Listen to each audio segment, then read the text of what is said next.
Hello everyone, this is Ian Schaefer here with UDA Technologies, and we are just about ready to start talking about covering your assets with Construction Online.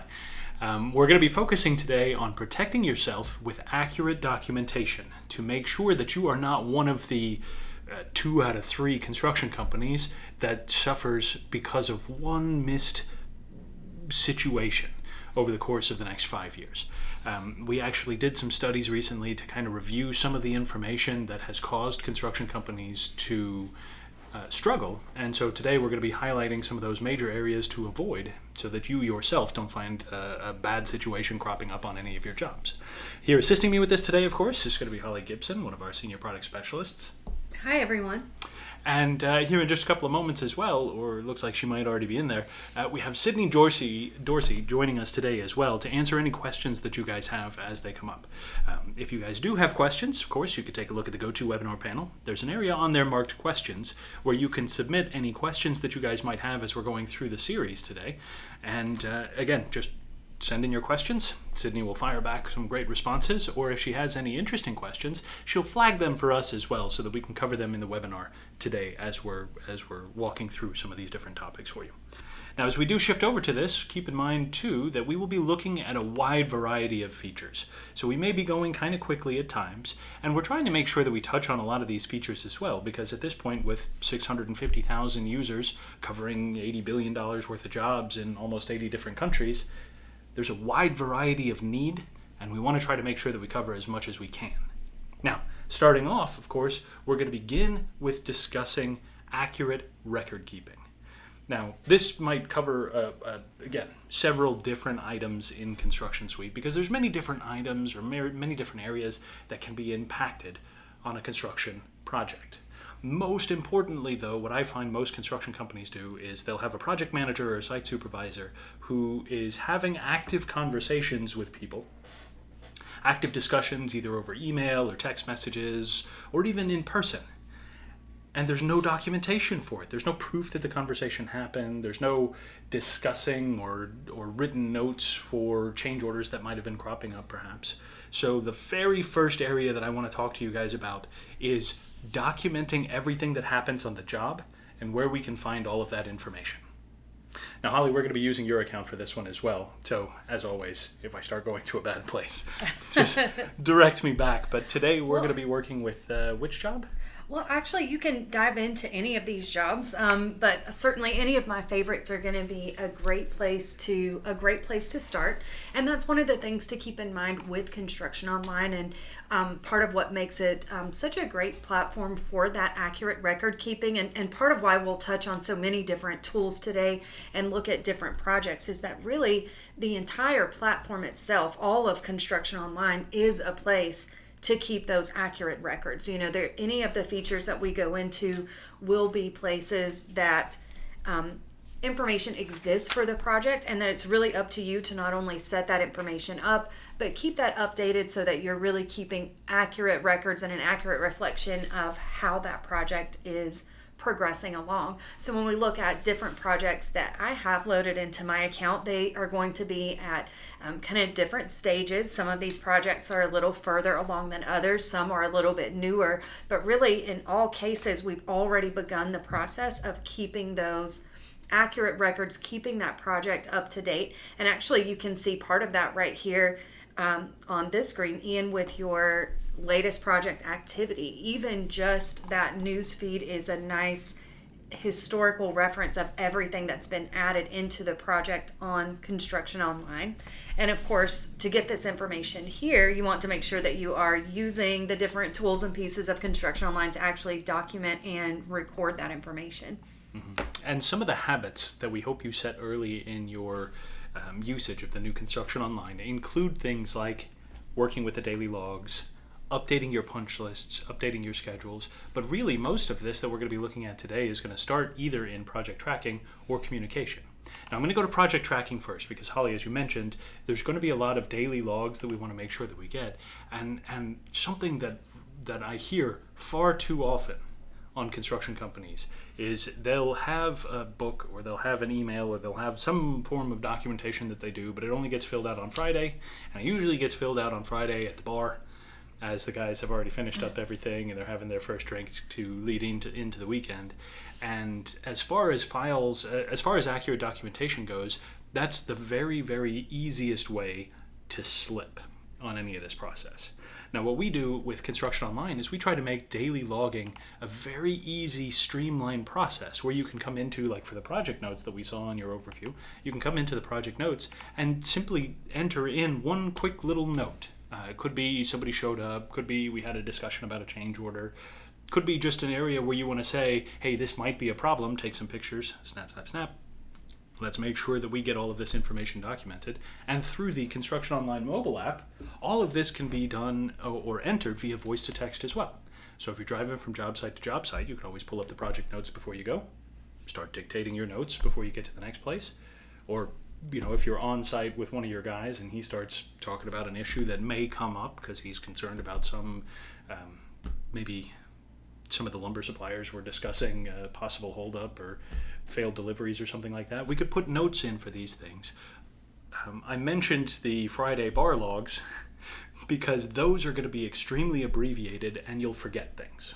In fact, if you guys are anything like me, you'll forget Monday through Thursday, and Friday's logs will be, oh, so here's the last thing that I did on Friday.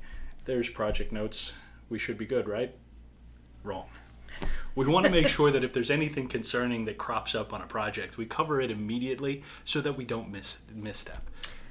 Yeah, that's exactly right. You want to make sure that we're really, anytime that flag happens, that you're able to log that immediately. And that's one reason why we've structured our project logging system into shorter, specific, really quick log types that you can enter and be done with quickly, rather than a much longer log entry like what you might see in a traditional log book. I know, if those of you who have transitioned over to our system recently, or maybe remember a few years back, where keeping that kind of log notebook was pretty much the standard. That was really the way that was done. But the disadvantage there is that everything is kind of expected to be done at once. It's not really as easy to go in and just record quick little snippets of what's happening on the job site as it's happening. And that's really what we want to see happen here. When we look at this record keeping, and as we're stepping through some of these tools like the project logging, we really see this being a benefit to our customers across a few major areas. And one of those is resolving disputes, which I think we see a lot of really with the project logging a lot. I know, Ian, you've worked with several clients who've shared that this has been able to impact the way they've handled a dispute. Yeah, and I know I've used this as an example in the past, but the one that always comes to mind, because it's one of the most concerning stories that I've heard in a long time. We actually have a client who absorbed another construction company, a commercial construction company, who went out of business because they had a legal dispute on one of the buildings that they built. It was a hotel, and the hotel had like an overhang or an area, like a balcony that people would work with or walk out onto or whatever it was. The balcony collapsed, and the reason that the balcony collapsed seemed to be something about the structural integrity wasn't sound. Now, what ended up happening is the owner of the building came back to the construction company and said, you guys built it, you're responsible for it, you guys didn't cover whatever it was that you were supposed to cover. And they couldn't prove that they did their job. And because they couldn't prove that they did their job, they were legally responsible for all of the damages, and that ended up being a multi-million-dollar legal bill that came through, and that, of course, is going to be enough to shut down most companies. Now, what's interesting is, after the company closed and about a year after the whole project was finished, they did find out that the rebar that they were using for support was actually flawed. I can't remember exactly what was in there, but had they documented everything properly and had videos of everything put into their punch lists, this never would have been an issue. They could have proved easily that everything was structurally sound, and then it would have gone to maybe the concrete company, and they could have documented everything and shown where they built everything to spec, and then the legal responsibility would have passed on to the next responsible party, and it would have been found out much sooner. Instead, without the documentation, again, everything fell on this one commercial construction company. Good for our clients because they got to absorb some of those projects. Bad for the company that ended up getting sued because obviously they're not in business anymore.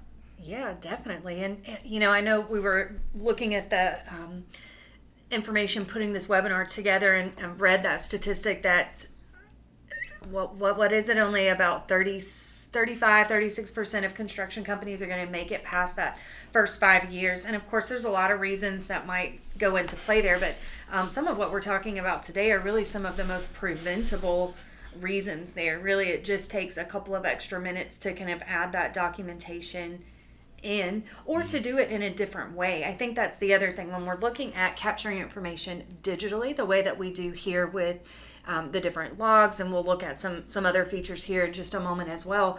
But this information is captured digitally, which means it's always going to be there and available for you. So unlike documenting something in an actual notebook or piece of paper that could be lost or damaged or misplaced or dropped in a bucket of something, you have the ability to come back and really pull this information at any time. Whether that is a week or two down the road or whether it's a couple of years down the road. And you're going to be a lot less likely a couple of years down the road to even remember every circumstance. And this gives you a way to come back, pull that information, and then get a visual. I know what we would normally recommend for these logs is that you document the information. So like in that example, Ian, that you were giving, my expectation would be that we would have documented the work complete. So we would have either had the person doing the work document that directly, or a superintendent or supervisor on site document, who showed up, what type of resource is this, what kind of work were they doing, added some notes about that. And then of course we would expect pictures or videos to go along with that. Just snapping a couple of pictures of the work performed, you've got, a really great starting point, and that's again always going to be stored right there with that log information. We might also have expected to see a material log of, logging exactly what material was used that day, for example. So you would have a record of the materials and the specs and what had been used on the project. And like you said, those quick project notes are such easy ways just to document any concerns or flags or anything that come up during the day there. Now, along those lines too, one of the other areas in some larger projects that we find money just kind of bleeds away is when you start to look at those delays that are cropping up on projects. Mm-hmm. Now, when delays happen, a lot of our customers have in contract that delays tend to cost a few $1,000s per day past the scheduled or past the conclusion of the project. Now, I know full well that if you're starting a job today and you've got a deadline 6 months out, the odds of you finishing on that day is incredibly small. So we need to track those delays and make sure that they're well documented because, again, those same contracts will stipulate that things like weather delays are excluded from this cost. Or if we do incur delays because the customer is not selecting things in time, those decisions that are made, those might also have a cost, but we're not going to pay that. It's the customer was the source of that delay, so that's customer's fault. Mm-hmm. I'm not paying them to wait. Sometimes it feels that way, but these are some of the most important things that you can also add into your logs. Observed weather is the first. Weather delays are far too easy to document, to skip. As you're going in and working with these kind of delays, all you have to do is just pick the time frame for the delay. Again, the most common on the observed weather would be something like if we have roofers on the job and it's Mm-hmm. too windy for them to be up there. Now, granted, our weather Mm-hmm. tracking system is already going to be keeping track of weather conditions as they show, but if we needed to put in something like maybe we're getting 50-mile-an-hour gusts, we need to document that. We need to say in here that the wind conditions were not conducive for people being on top of the structure. If they can't be up on the roof, they can't get the roof done. Mm-hmm. And if the next 2 or 3 days is roofing, then, well, again, we're falling behind. We need reasons to show that this is a legitimate delay. Again, for some of the other delays like client selections, you'll also be able to go into the delay area where we can post extra delays. Again, some of my favorite customers that I've actually had the opportunity to go work with have brought me to their job sites. But of course, when I, a non-construction guy, show up on a job site, most of the people who are there working on the job site kind of rubberneck a little bit. They pause what they're doing and kind of look around and make sure that they need to continue working, since I'm walking the job site with their project manager, the owner of the company, or something like that. These things might cause short delays, but delays all the same. We need to track those. This is especially important, again, for the cover your assets part. It's still going to be so weird for me to say, but when your guys are trying to protect yourselves, sometimes the customer will show up unannounced. This has to be documented, because if we tell them that they can't be here and something happens, like there's an injury on the job site or something like that, we need to make sure that we have documentation saying that we have asked them repeatedly not to show up unannounced or without a supervisor or something. So again, all of these things protect you. These, by the way, are some of the fastest reasons why companies do end up going out of business in those first 5 years, because it only takes one small slip like that to end up going upside down on a project. Now, when you go upside down on one project, you tend to go into panic mode and pick up a couple of extra projects that you then try to complete to make up for that one job.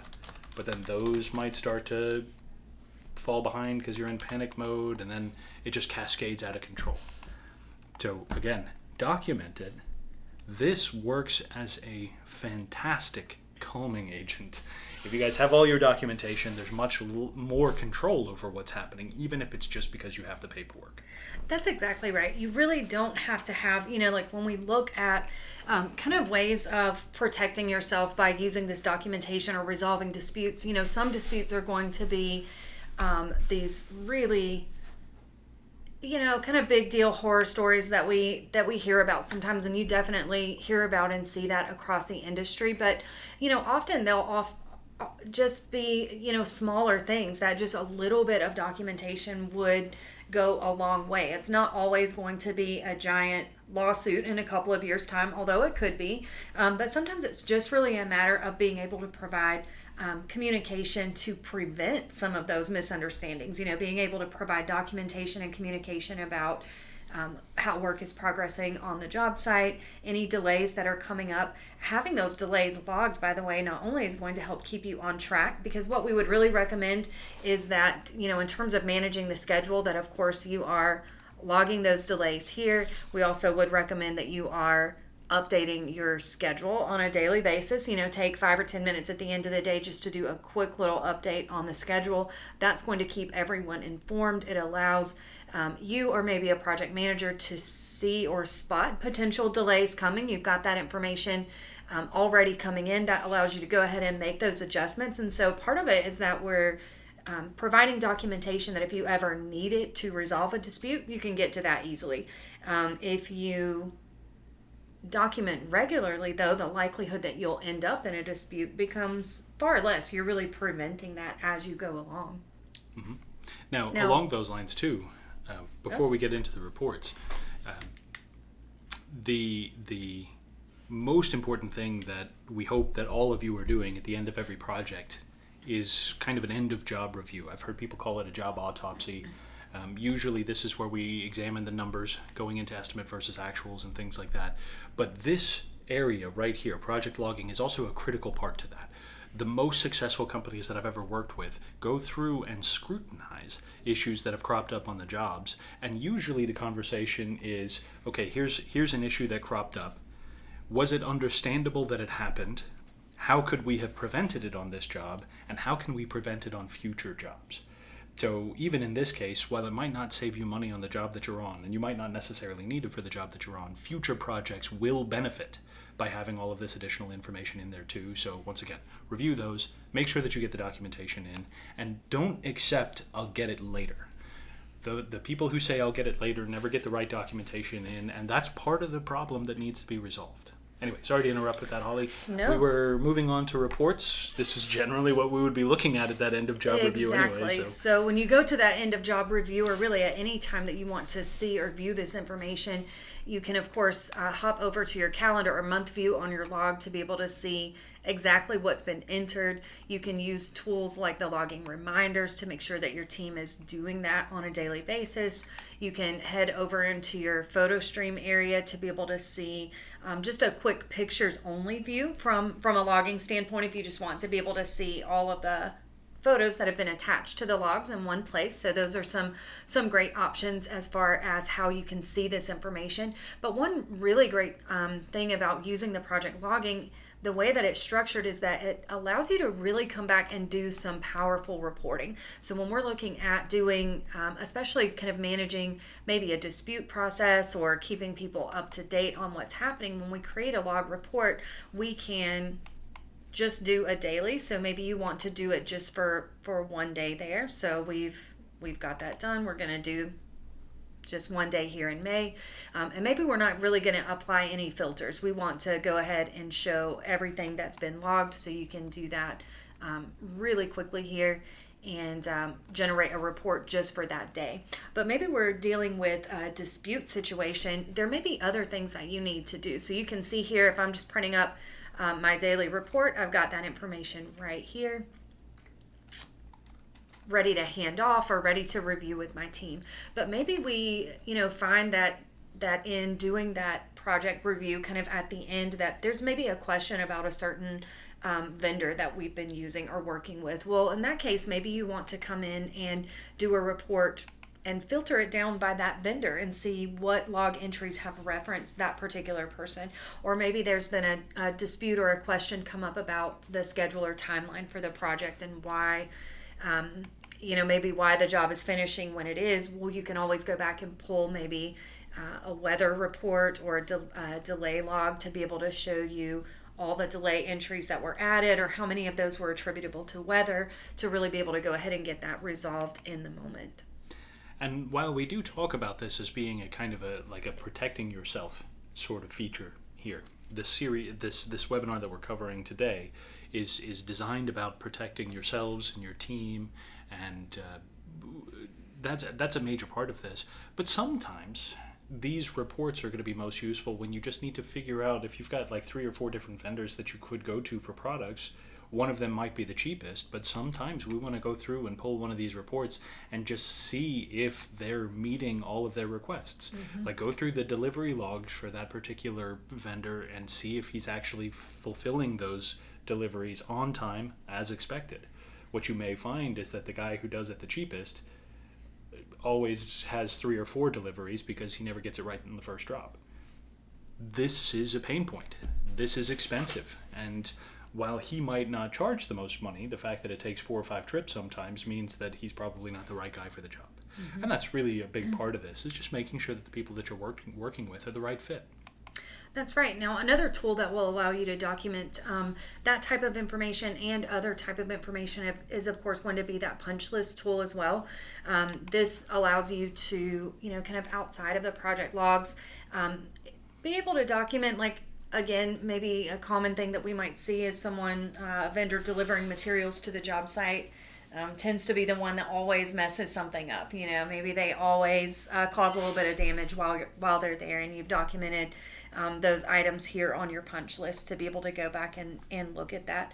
Of course, the punch lists are going to be great for those inspections as well. So when we think about documenting your work progress, this allows you to kind of go in and document not only things in the log where you're kind of recording what happened, but in the case of maybe inspections that you do after, certain milestones on the schedule, you may want to have that really kind of listed out a little bit differently. So if we needed to do, an inspection after electrical went in, you would be able to record all of that in your punch list or checklist, go through and check those items off, make note of any issues, in the end, print that up and get some signatures on there. So again, just going back to that documentation, now you have this, you're going to be less likely to have disputes because of this.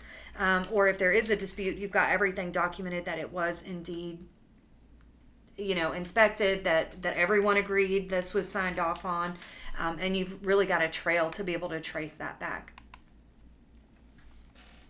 Now, the punch lists I've always found to be an interesting one too, because everybody's first thought is, punch list, well, that's a closeout thing. That's my final inspection. And could be. And again, it is. I mean, that's part of it. There's always going to be a final walkthrough. That's going to be one of the punch lists that we do, where we're walking the job site with the customer to make sure that they're happy with the results. This is great too, because you can print that up and there's a place where they can sign off on it, and you can put that in their binder that you're handing off to the customer when you're done with their home or office space or whatever it is. It's probably going to include like the selections list and all sorts of great reports. But one of the other interesting things that I find about this as well, Sam Walton says that you can do extraordinary things with ordinary people.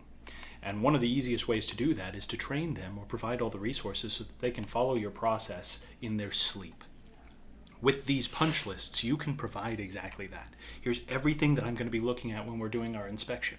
Here's everything that I expect from the electrician, from the mechanical teams, HVAC and plumbing. Here's everything that I expect from the guys coming out and doing the painting. And after they're finished, we can give them a closeout punch list just for the painters. We can do a walk here. In fact, we did that when we had our office expansion here a few years back. We did. We walked with a fine-tooth comb, and by a fine-tooth comb, I mean Michael's iPhone, taking pictures of anything that we wanted to be updated and attaching them straight to the punch list. We just handed this off to the painters, and they came out the next day and got it all squared away. Again, we were happy. They knew exactly what it took to make us happy, and it was a very, very painless exercise, all because we were using this through the progress of the job instead of waiting until it's done. Now, well, we were talking about, kind of that documentation. So part of it is documenting and recording what's been done so that you can prove that that's happened, whether it's being able to prove that you've done a safety inspection regularly or had that safety meeting, whether that's being able to kind of document information about specific vendors or delays. But speaking of delays, one of the other tools that we really provide for being able to document that is going to be found actually in that financial section. So one of the things when we're looking at kind of managing those delays would be documenting, especially when we're dealing with our customers, documenting or having an understanding from their side as well that we are creating or kind of building in a delay with certain changes that are being made. The all-important change orders. Now this one is interesting too, because since we're working with the numbers, and we've already established that about 36% of construction companies survive the first 5 years. If you actually limit that to a single year, you'll find that about half of the construction companies that, if they started today, about half of them would be operating this time next year, which means that the fastest place for loss is in the very beginning. And the fastest area of loss is this: it's change orders. It is extremely easy to underestimate the impact of a handful of what seem like small change orders. And in this case, we miss none of them. Our recommendation is to always document and include a change order for everything, no matter how simple, even if there's no cost involved. Sometimes if you're just changing a paint color and it doesn't cost you anything extra, change order for that. $0 change order, but we still want the customer approval so we don't have to go back and do it later. So again, putting together change orders is also one of the most important areas. And this, by the way, can also be done in the mobile app so easily. Your field staff can actually start that process and they can create new change orders and start putting in what they expect the cost to be. The most important part about that, by the way, is we now have a draft status for these change orders that allows you to create that change order but not share it with the customer so they don't prematurely approve that change order before we figure out how much it costs. That's right. And we've seen that. One of the reasons we added that draft status is because we did see that there could be sometimes a breakdown in communication between what was happening on the site and kind of being able to cost that out. So especially, for certain things that were deemed almost too small to document or too much trouble, people would, just kind of skip that process, whereas being able to just quickly draft up a change order on the spot means that you're really not tempted to skip that. And it also means that if you have a process in place where change orders maybe over a certain dollar value need to be reviewed by someone in the office or maybe need to be costed out in a little bit more detail, you can still go ahead and start the change order on site so that it's there, it's documented, and that can then be looked at in a little bit more detail in the office. Because of course with that change order, a couple of things that we want to document would be how much extra money we're adding, and the goal here is to make sure that we are in fact getting paid for that we're protecting our business by not losing money on those change orders. And I think that, all businesses are going to be susceptible to that a little bit, especially businesses, construction businesses just getting started, who are maybe trying to bid really competitively, or if you're in a competitive market, haven't maybe quite found your sweet spot as far as what types of jobs you want to go after. So really trying to bid competitively, then documenting those changes to price, which are going to be pretty likely to happen in that situation, become very, very important. But it's going to be important across the board for everyone. And the great thing here is that as you're adding these, not only are you documenting how much money is being added, but you're also documenting how much time is being added. So a couple of things that we've done for change orders recently is give you a way to not only track the price, but be able to track number of work days that we anticipate this adding onto our schedule. You can also track the date that it was submitted or received or kind of requested by the client. So here's the date that the client is requesting this change. We can give the change order an approval due date as well, which really, again, offers that extra layer of protection, because often the price and additional time that you're estimating are going to be based on getting a decision pretty quickly for that change. If you don't get a decision on it for a couple of weeks, chances are it's going to cost even more. It's going to probably take even more time at that point. So you do have the ability to track all of those date-related items here. And then you can also, of course, keep a track of the type and reason for your change orders as well. And this is, again, something new that we've added in, but it allows you to be able to really document, especially those change orders that are happening because of maybe a client request versus which ones are attributed more to like a subcontractor versus which ones are maybe just could be something that you accidentally left out of the estimate. So, even though we don't want that to happen, being able to track and kind of trace the reason for these change orders is going to be important. And again, add that layer of protection for your company. Now, one of the other questions that often comes up with these, with change orders especially, we always want to make sure that we have the right information going in the right place. Usually that means pictures, so you can add pictures as attachments to your change orders. Sometimes we want to just be clear about which budget item it's going to impact, so you've got the ability to link the change order to a single line in the estimate if you need to. But one of the areas that I find that really, really helps outline what's happening on these jobs as well is it's not actually here on the change orders page, it's actually under the communication section.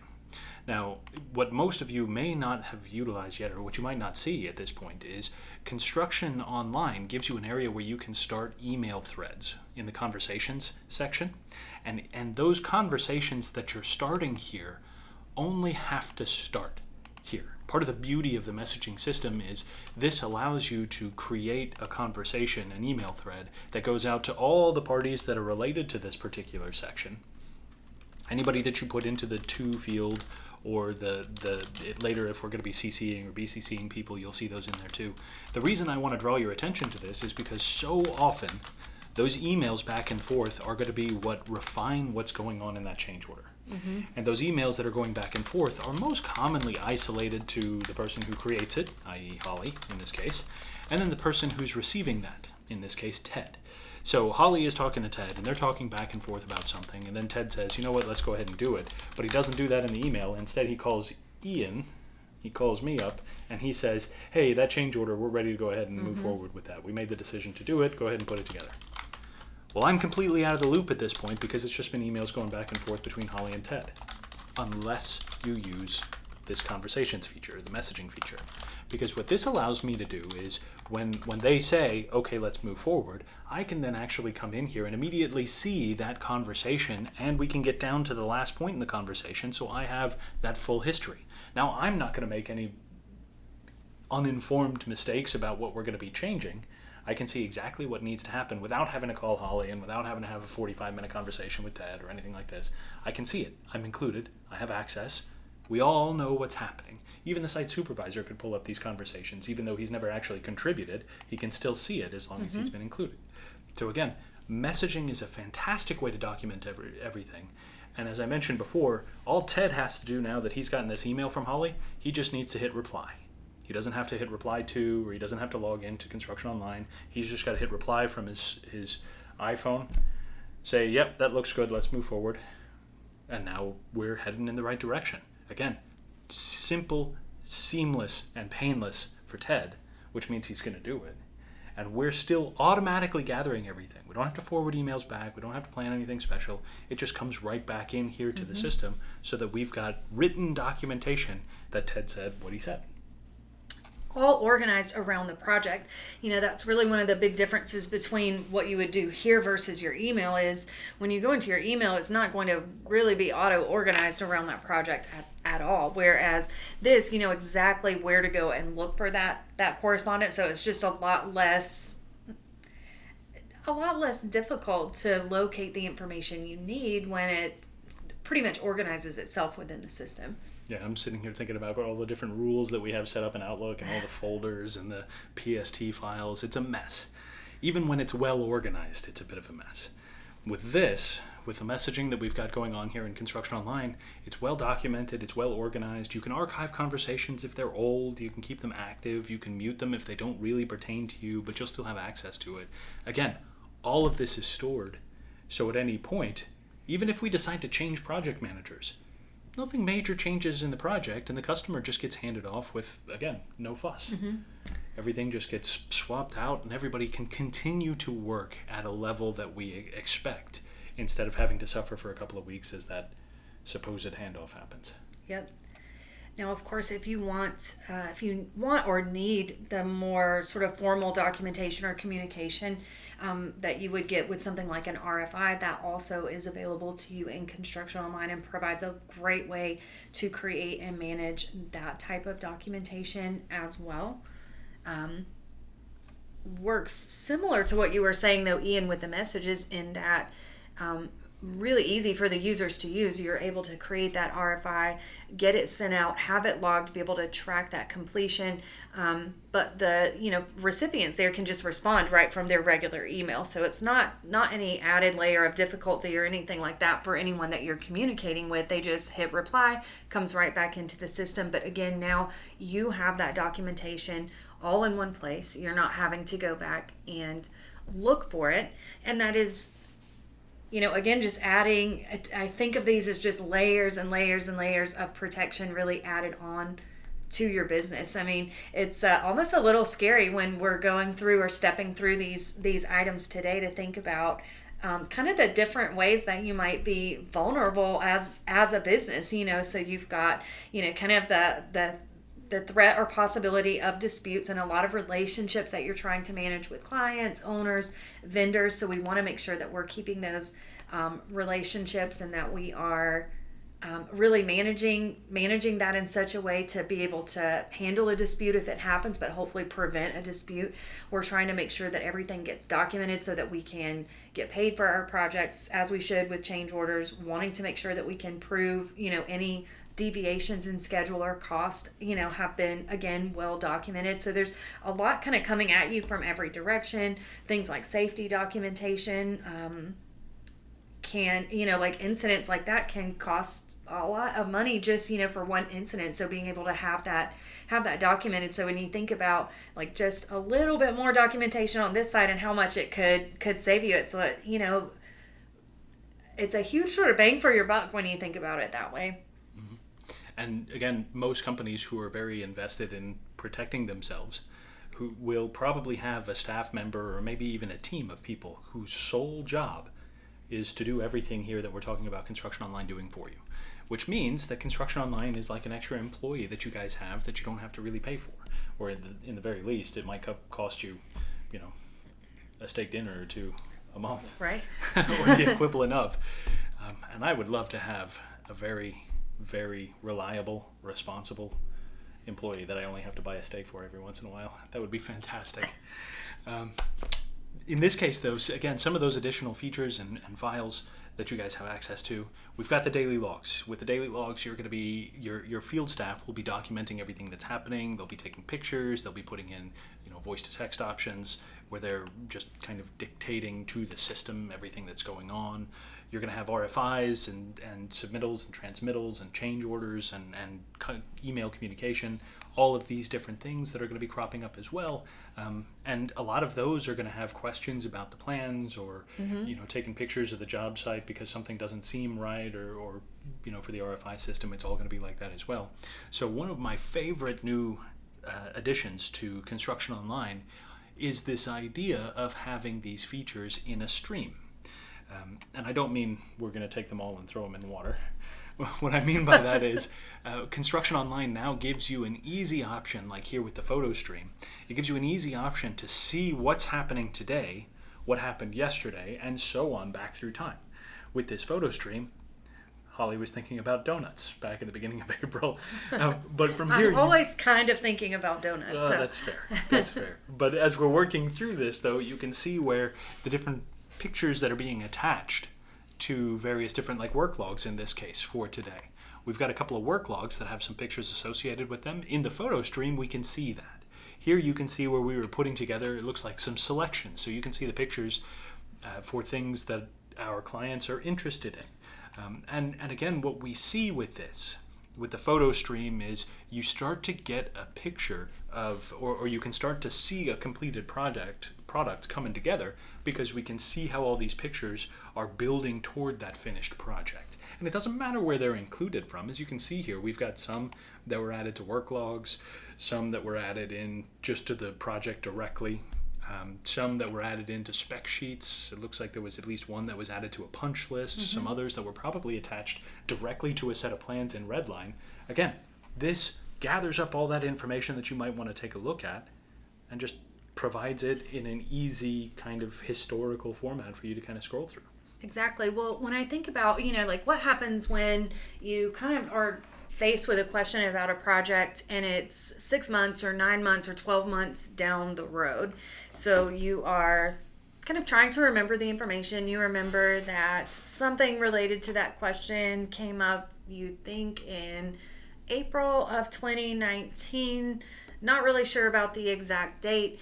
And pictures are so visual, so rather than having to scroll through and read tons of information, especially if you're documenting things with photos, you can come into the photo stream, quickly give it a date range. Maybe we just want to look at April of 2019.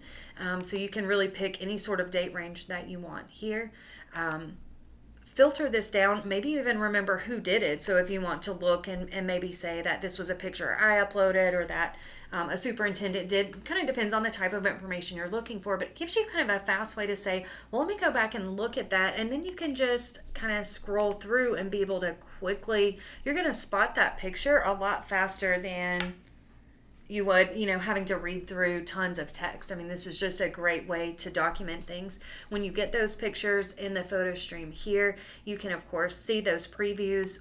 We've actually added in 2019 a really large preview area for your pictures so that you're able to kind of zoom in really and see those additional details. You even have a great editing tool that would allow you to do some maybe some editing or add an annotation to the photo with text or, Quick little scribbles. Maybe a quick little, kind of circle something there on the plan. So a lot of different things that you can really kind of zoom in and look at here.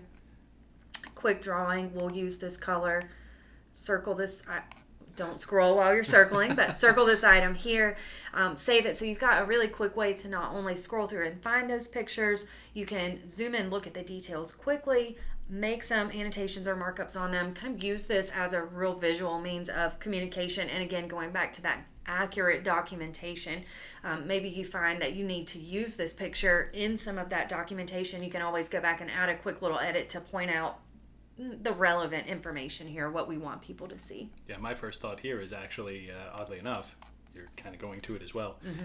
If there was a question about having all of the right signage posted on the job, maybe to meet OSHA standards or something like that, this picture might come into play. It wasn't intended to be as such, but you can see that we've got the sign there that says hard hats required. If they were concerned that we didn't have that in play, this picture is going to be probably worth the few $1,000 fine that we might have been hit with for not having the signage, because you can see in this picture that it happened. And again, just having that ability to go through and kind of see that history is invaluable in most cases, especially since in Construction Online, you'll find that it's all kind of, it's working you through that timeline for the job. If you scroll all the way to the bottom, you can see where the job started. Could be, blank patch of dirt, all the way up through completed apartment complex. Whatever it may be, you can see that history here. As an added bonus, you can also go back to the company overview, and if you just wanted to see, like if you're running 4 or 5 different jobs, you could also go to the company overview and take a look at the photo stream there to see all the jobs and see everything that's happening on all the jobs. That one also has a file stream too, so if you're on the company overview and you wanted to see which files are being uploaded to make sure that your team are documenting everything well, or uploading all the right contracts or reports or whatever it might be, it's the perfect place to go do that as well.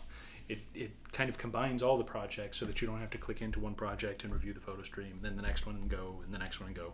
It just gives you everything all in one place. As a company owner, it's going to be, again, extremely valuable because you can make sure that all of your teams are on the right place, in the right places, doing the right things where they're supposed to be and when they're supposed to be there.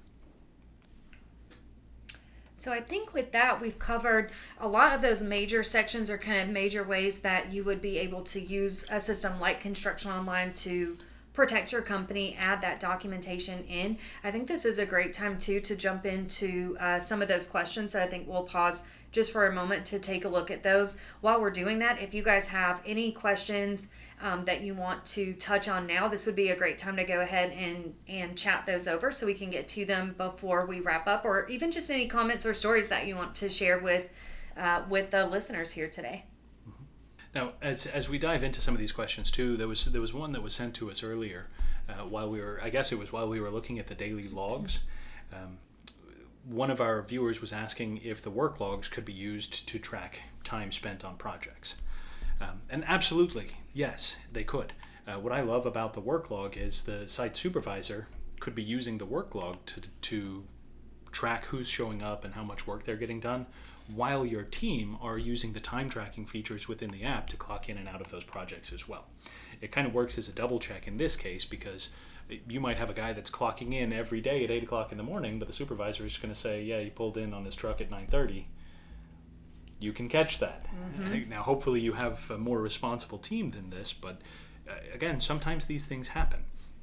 It's especially important when you guys do have a deadline and you need everybody to be there on time or early to make sure that we can finish everything that we've got to get finished.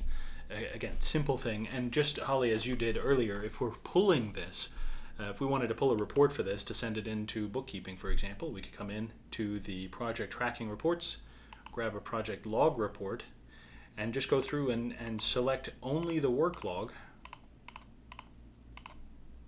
for a specific contact so that we could see exactly when they were working. If it were for a specific pay period, we could also then time bind it, put in a start date and an end date. So it could be the 15th of April through the 26th of April. And that would give me that 2-week period so we could see what he was able to accomplish then. Again, very, very easy to get this information together, and it does a great job of showing you what they're working on, and if your supervisors are doing it, the cost codes that they were working on when they were there too. Yeah. It's an easy add-on for that. Easy way to document that. Now, we did have a great question coming in, just really asking for maybe a strategy to talk about changing habits, changing maybe your own habits, or changing habits of your team, kind of how we can really get in the habit of using some of these tools a little bit more consistently. So I think that, and Ian, I know you have lots of ideas on this as well, and we help a lot of people to get started, kind of during that process. And the strategies that I usually recommend for getting started successfully, especially to kind of change out those habits, if we're looking at something like daily logs, for example, would be to, first of all, utilize tools like those reminders that are going to help you do that. So for something like logging, it can really help you to set up that type of reminder to just give you that nudge at the end of the day to make sure that that's being done. If you're used to documenting this down somewhere else, whether on your phone or, just like on a notebook or something, I think it can help to also tackle one thing at a time. Like I usually recommend that, especially as relates to field or project documentation, that the 3 kind of most impactful places you could start would be simple photo uploads, quick schedule adjustments at the end of the day if you're using scheduling, and then entering those daily logs. And you could set up actually a logging reminder that could, also nudge you to do those other things as well. So I think that's a great strategy. If you're trying to get into the habit of maybe, kind of going away from like a text or Outlook as your go-to place or go-to way of communicating with people, there's all sorts of different things that you can try. I mean, I think some of it are even happening outside of the software where you maybe put a shortcut to this website on your desktop so it's kind of always front and center. Make sure that you put the app on the home screen of your phone so it's one of the first things you see when you open up your phone. Kind of give yourself those little nudges, but also, kind of force yourself, I think, to do, if you accidentally kind of start up an Outlook, then maybe when you realize you've done it, continue the message in ConstructionOnline. Copy and paste that information, put it in there. Go ahead and kind of make yourself do it for a couple of days. But I think you'll find that it becomes second nature very quickly, especially once you have done it for a couple of days. You just get used to coming here first to check for updates, because I think we're used to going to email first, maybe to check for updates. Kind of train yourself to come here first and then go to the email and look. Yeah, and it all starts with something simple. So, Holly, when you were talking about those reminders, what actually helped me adopt some of the systems that we have is the very first thing that I did was I put together a simple reminder like you would find here under daily logs. You just click on the little option here, go to logging reminders, and put in a request for a couple of pictures. I don't necessarily need a whole bunch of notes because, again, we're setting a habit here. So just ask for a couple of pictures. And what will happen then is you'll start to get those pictures coming into the daily logs, probably under project notes. And then what you can do is your next step would be, hey, I don't understand this one. Can you kind of describe what was happening here? And then it's easy because they've got a visual that can remind them. That's great for refreshing the memory. So then you can just go into and edit the log and start to put in some of the notes that could have gone in. And then, as that starts to get more and more, you can start printing those up and bringing them in and say, in the weekly meetings that I hope you guys are having, just kind of go over some of those pictures and say, yeah, and you expanded on this one and you said this was going on. Is that right? And if they say, no, that wasn't it. Okay, well, this week, if you don't mind, give me just a quick sentence. What did you do? A couple of pictures, quick sentence. Well, and that's such a great point, too, because I think one of the great pieces of feedback I got from a client was really to talk about the fact that I forgot what they even had a reminder set up for. It may have been a logging reminder or something else, but they had this reminder that they were getting every day, or maybe it was their game plan that they were receiving, but whatever it was like, even though it was just one thing, that kind of was enough to be that just sort of mental trigger, like, oh, UDA Construction Online, and then it sort of reminded them to do 2 or 3 other things, in the system as well. So I think the more little nudges you can allow yourself to get from the system, make sure you have a game plan set up and coming to you, make sure that you're using those reminders. I think that's a great strategy there. Now we also had another really good just piece of feedback coming from one of our clients, kind of reminding or nudging Ian and myself that one thing we didn't cover in that communication section for you guys was the call log. So that is when we're thinking about documenting conversations that you may be having, the call log is a great way to do that. Of course, when we're thinking about email communication, that would be really replaced by your messages here, and it's a great way to keep that documented. But sometimes the communication is happening over the phone, and so this is just a quick little way that you can, if you make a phone call, to be able to say, okay, let me just document that I have made a phone call to this vendor or sub or client or whoever it is, that you are wanting to document for. You can enter the date and time that you called that person, how long you spoke with them on the phone. It was a 10-minute conversation. A couple of quick notes about what you talked about.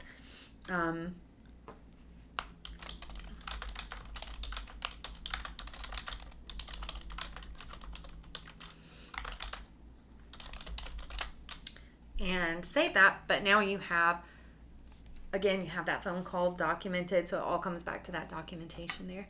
Yeah, and taking that a step further as well, if you've got the app on your iPhone or Android phone, there's also an area where you're calling your contacts directly through the app. And after you finish that phone conversation, it actually pops up a little space where you can put in those notes. Except in that case, it's already found the right contact, it's tracked how long the conversation was, and then all you have to do is, same as before, just click the little voice-to-text option and just say, talk to Ted to remind him about changes that are coming up to the building. Or the due date for his change order approval is coming up. Reminded him to get that done too. So whatever it may be, it's fantastic in this case because all of this information is once again gathered together in this one place. All of it's coming together here, and anybody associated with the job who has the permission to come in and take a look at these call logs can start to track that history. If I'm the supervisor on the job and I see that Holly is having a discussion with Ted, I now have the comfort of knowing that he has been notified. So if he shows up and says, yo, I didn't know, well, I mean, again, remember, Holly gave you a call just a couple of hours ago and said that we're going to be doing this. Unfortunately, this is one of the few times that you can't be here. So if you're here, we have to stop. We don't want to stop because we don't want to be late. Ted, if you don't mind, just come back tomorrow morning. Yeah. Hopefully and that it's works. just that easy. Yeah, exactly. Fingers crossed. Now, along those lines... Oh, go ahead. Yeah, I was going to say, along those lines too, when these kind of conversations come up, that is one of those prime times where you would want to go back to the daily logs and then say, we had a visitor show up, or maybe put in a delay if he did stick around.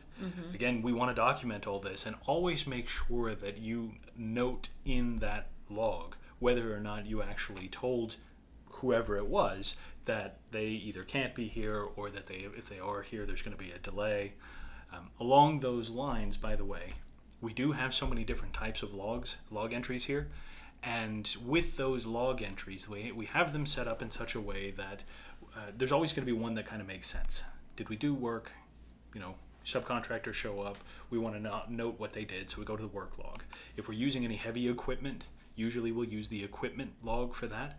The delivery log is, again, for any material drops that happened on the job site at that time. Visitor log, who showed up, what did they do.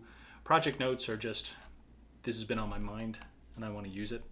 I want to put it somewhere. Well, and the project notes, when we think about building habits, the project notes can be, again, kind of an easy next step. So maybe you start with a couple of photos per day or, 5 or 10, kind of give yourself a goal or give your team member a goal. And then maybe as we transition into using more of the logging documentation, the project notes are kind of an easy place to start because it's pretty free form. So you could just come in and type up a couple of sentences, all was well on the job site today. Here's what we did. There were no safety incidents or anything like that. Maybe you want to just document that information. Whereas some of those other log types are going to be things that, again, super easy to use. It kind of guides you as to what you should be documenting because, if we wanted to document, like you said, maybe a visitor on the job site, you can put who it was, what kind of visitor were they. Maybe it was an inspector of some sort or a banker or a client, whatever the case may be, you can document all of that really well. So these additional log types will just guide you as to what you might be documenting for each of those kind of use cases or incidents there. And interestingly enough, I find most companies will gravitate to 3 or 4 log entries that they use on a regular basis. Equipment is sometimes a little less frequent because a lot of companies will rent equipment. They don't necessarily buy their own. So that might show up as part of a work log instead. I find that the equipment log entry is best used for equipment that you own, so that you can track the number of hours used, so that you can make sure that you're doing all your maintenance and everything like that at a reasonable time. But again, what you'll find here, though, is regardless of what we intended, you and your team will establish patterns on how you use that and just make sure that you keep to that. More than anything, if you can set that habit and you and your team start documenting everything, honestly, I don't care if that's what we had in mind. As long as you're getting that documentation together and you guys are logging everything, you're doing fantastic work. Exactly. Now, we've had a couple of really great questions come in from several of you actually about kind of understanding the control of what your clients see, or the security being able to log and document all the minute details of that project and kind of what is the client going to see. So there's a couple of things we would want to take a look at there. The first one is going to be your client link settings. So one thing that you'll notice as we scroll through our client link settings is we will see a pretty notable absence here, and that is that the project logging can actually not be turned on at all for your client portal. And we actually did this on purpose to kind of address and have a really clear, easy way to address this question for you, because when we're doing logging, it's so important that everything is logged. This isn't the time to put our filters on and kind of worry about should we document this or not, or what would the client think. We really want to document everything. So the first thing that we've done is kind of make sure that as far as your clients go, when you're getting them set up in their client portal, they are not really ever going to have access to see these log entries that you're posting. Now, you will have the option to share with them reports that you generate from those log entries, and you will have the option to, of course, get approvals on change orders for that documentation, or maybe share photos with them. And so looking at these client link features, this is what you are able to turn on and off in their portal. So maybe we want to show them files and pictures, but notice this is only going to be pictures or files that the client has permission to see. So as you're building these projects out, kind of note that the clients, like if you're taking photos and adding them in, the clients aren't automatically going to see those pictures. You'll still need to explicitly state that you want those pictures to be shared. You would copy those over to their client portal. And a really fun tool that's built into the system will allow you to preview exactly what those clients are going to see. And you can actually do this for your Team Link members as well. But if I wanted to see my client Polly here, I can come in and right click and do preview portals. It's going to log me right into a preview mode that allows me to see exactly what this client is seeing on this project. So if I ever have a question about what that looks like, we're able to go in and actually see that for ourselves. In this case, Polly is my client for several jobs, so she does have a few projects to choose from, so I can see exactly what that's looking like for her. And if you wanted to, again, with those project logs, maybe pull a report and upload that report to this file area for her to see, you'll be able to do that, but the client's not going to be granted access to anything automatically there. Looks like there's a couple of other comments here that I'm going to address really quickly. First of all, somebody is apparently a little jealous that it's 89 degrees here. Don't be, because it's also like 150% humidity. Alabama has always been nice and bright and sunny and sticky and gross. And, pretty humid. We also have somebody else who is asking if we could use their log entries. Keep in mind that we've got a few dozen companies in this webinar today, a lot of different people. So we're never going to do anything company specific here. We always want to make sure that we're protecting everybody, the integrity of everybody's data. Plus, we don't want to make other people jealous because your team is using these features really, really well and other people are not. I kind of want to, but interestingly enough, we're kind of expanding the scorecard feature in ConstructionOnline as well, so that we can kind of hit on some of those competitive aspects to companies. What that scorecard does in your main overview, not necessarily the customer portals, it allows you to see which of your team members is the best at creating and closing content. Could be to-dos, could be daily logs, could be all sorts of things. I thought that was me. So it looks like I am the best at doing that. You're not the best. You're the best in your company, Holly. I have my own company that I'm operating in.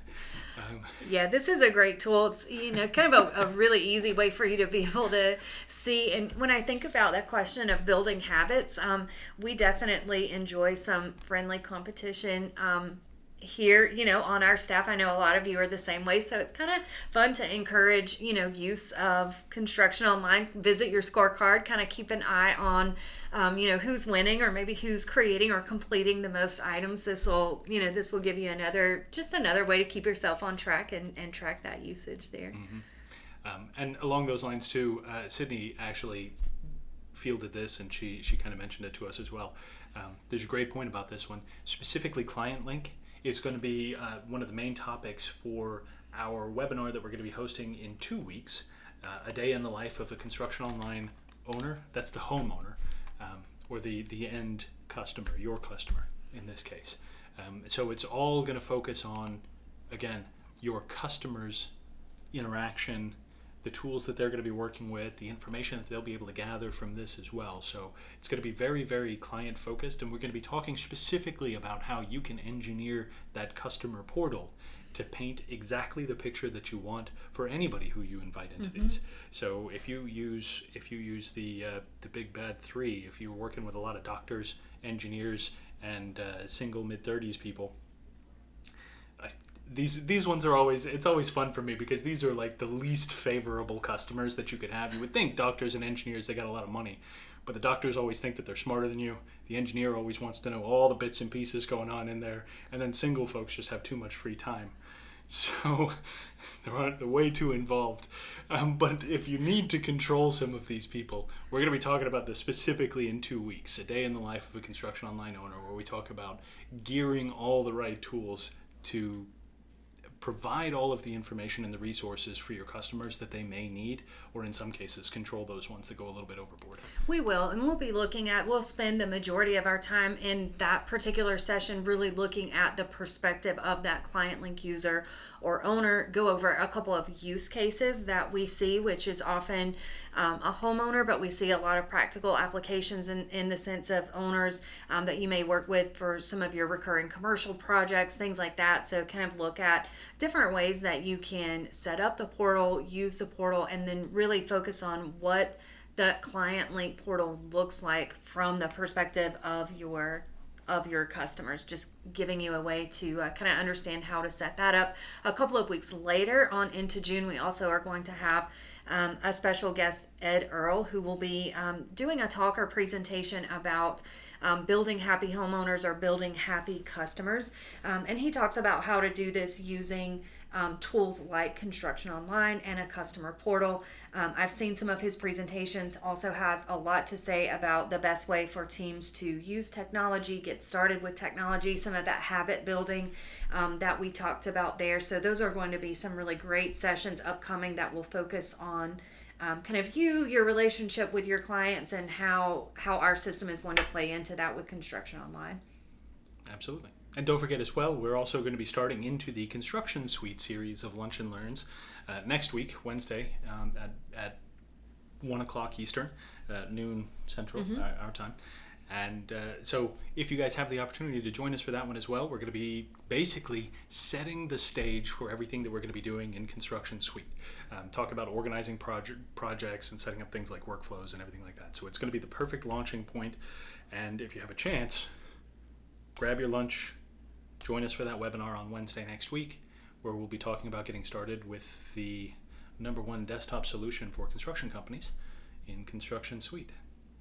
For now, though, I think that is going to actually be all the time we have for today. Yes, I know I'm still looking at my wrist as if there were a watch there, and there's not. But I think we are out of time nonetheless. We're about 10 minutes past the top of the hour. But as always, we want to really thank you guys for investing some of your time with us this afternoon. We hope this has been informative. We'll always kind of come back. You'll notice that in addition to the schedule on our events page here, you can find any of our recordings, including the one from the session today, will be posted here for you to come back and review.